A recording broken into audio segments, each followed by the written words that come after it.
Have the corporate media's lies finally caught up to them? Yeah, let's talk about that. Instead of focusing on winning arguments, we're teaching the basic fundamentals of sales and marketing and how we can use them to win in the world of politics, teaching you how to meet people where they're at on the issues they care about. Welcome to the Brian Nichols Show.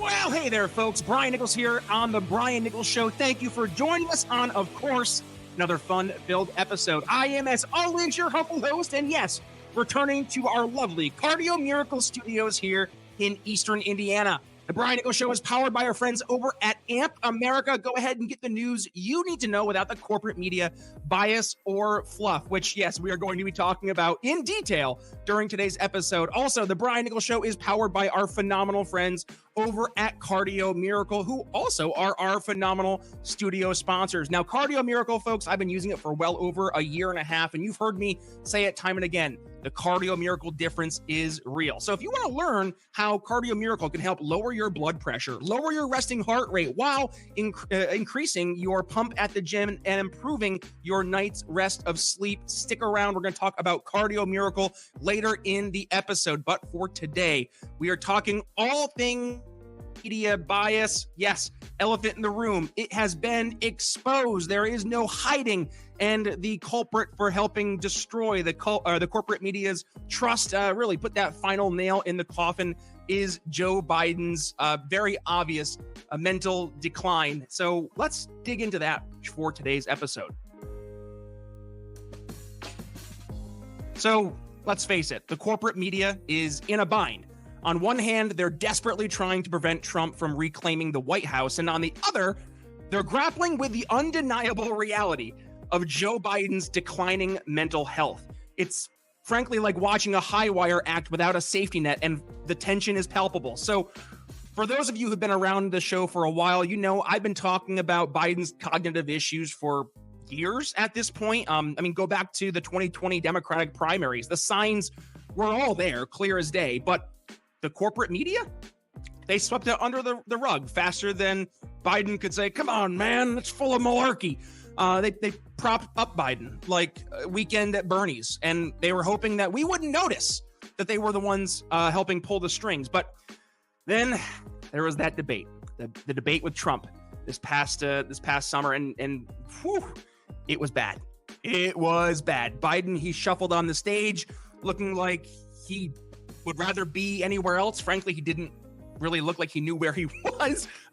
He had the glazed over, lights are on, nobody's home look. And when he started talking, it was a car crash in slow motion. Now, Trump, love him or hate him, he came out swinging. He was sharp, he was focused, he was on message. Meanwhile, Biden looked lost half the time. He was starting sentences and forgetting where he was when he was midway through. And for anybody who was watching, it was painful. And suddenly, the media, they just couldn't ignore the reality anymore. The emperor's new clothes had finally been revealed, and it wasn't a pretty sight. And now the corporate media is in a bind. They are in a pickle. They've got to cover up Biden's very obvious mental decline, but they're trying to do so without giving Trump any positive coverage, or frankly, any real good focused coverage at all. It's like they're trying to thread a needle while also riding a roller coaster. Not necessarily the best way to make things happen, but when you think about this whole situation, it actually reminds me of a conversation we had on Monday with Andrea Sampson back when she was on the show. We were talking about the depth of trust when it comes to the public's perception of the corporate media. And Andrea, she made a great point saying that the corporate media has so undermined trust that once you get rid of the trust, you can't build it back. All right? Like there's no technique that fixes the lack of trust. And that is the problem. And this is so true when you're looking at where we are right now with the corporate media and the Biden situation. The media has been playing fast and loose with the truth for so long. They've dug themselves into a hole deeper than what? The Marianas Trench? They've misled us. They've presented information in ways that was not conducive to the future we want. And now they're reaping what they sown. And as we always say in sales, trust is everything, right? Once it's gone, it's almost impossible to get back. And the trust in the corporate media, it's not just gone. It's It's packed its bags. It's moved to a different country on a different continent. So what's the corporate media to do? They're trying to walk this tightrope, covering Biden's mental decline while at the same time trying to keep Trump at bay. It's leading to some really weird coverage. I mean, one minute they're reluctantly admitting that maybe, just maybe, Biden might not be at the top of his game. And then the next, they're reminding us that Trump is basically the Antichrist. And it's giving all of us whiplash. And let's not forget the growing whispers that Biden's probably going to step down. And the idea of him being replaced by someone like Kamala Harris is starting to pick up traction. But Harris isn't exactly a beloved public figure either. I mean, her approval rating is lower than Biden's. So the Democrats are stuck between a rock and a hard place, and the media, they're right there with them.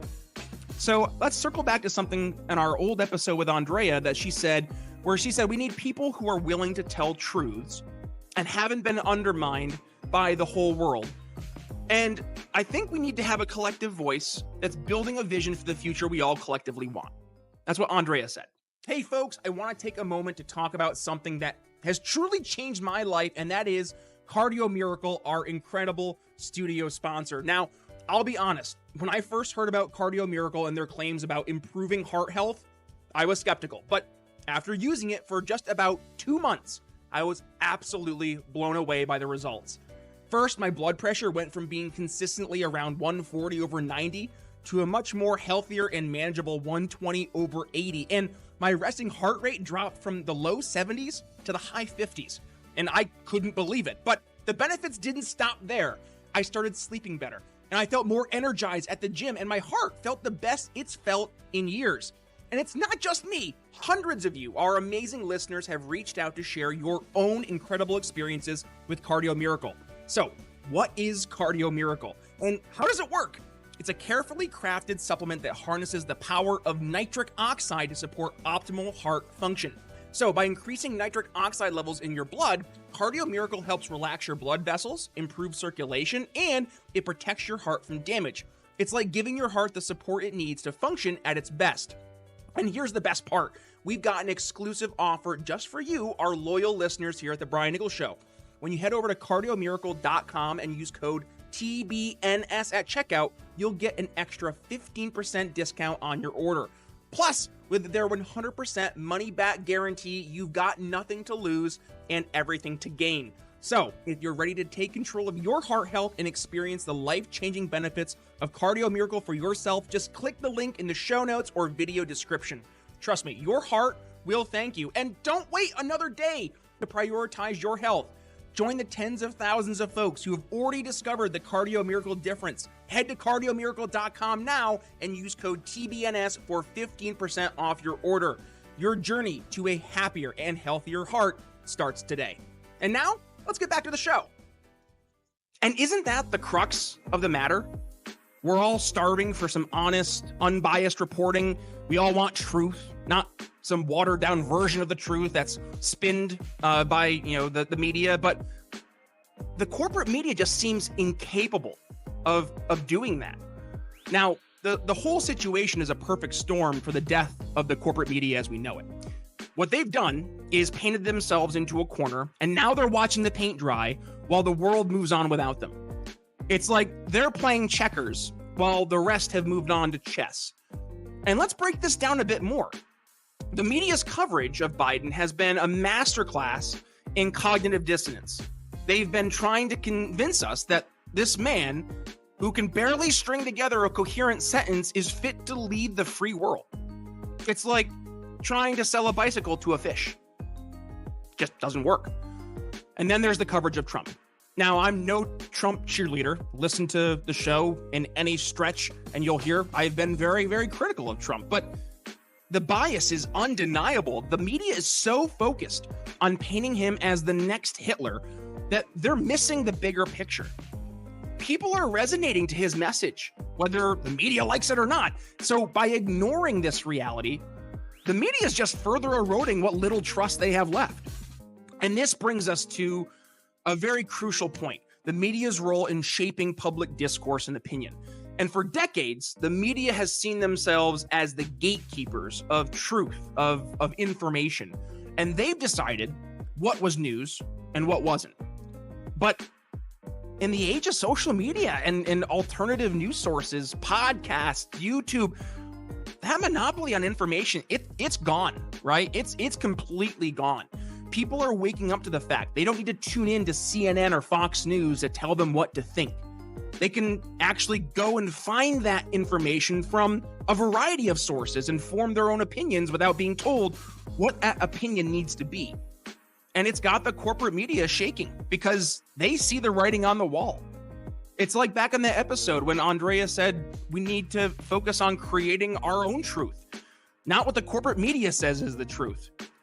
Like, we need to empower and encourage people to continue turning away from that traditional corporate media infrastructure and instead, yes, find alternative voices that resonate with their experiences and values. And this shift is fundamentally changing the media landscape. I mean, we've been seeing a rise in independent journalists, podcasters, content creators who are out there filling the void left by the corporate media's failures, which in turn is a democratization of information. And it's frankly beautiful to watch. But here's the thing. This transition isn't going to be smooth. The corporate media, much like the bureaucracies that are fighting back against the Chevron doctrine overturning by the Supreme Court, they're not going to go down without a fight.